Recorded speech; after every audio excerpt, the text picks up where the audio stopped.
ओम नबी का सारा बदमाशी तो मैंने ठीक है, पर ये देखिए मेरा इतना कॉस्टली नाइट रिपेयर क्रीम ओम नबी ने फोड़ दिया।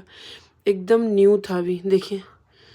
और इधर को मैंने उठा करके सारा इसमें डाल दिया है। मुझे पता है भी यूज़ करने लायक तो नहीं है, क्योंकि इसके अंदर हो सकता है शीशे के टुकड़े भी चले जाएँ। तो क्या ही करूँ, पैर वैर में यूज़ कर लूँगी।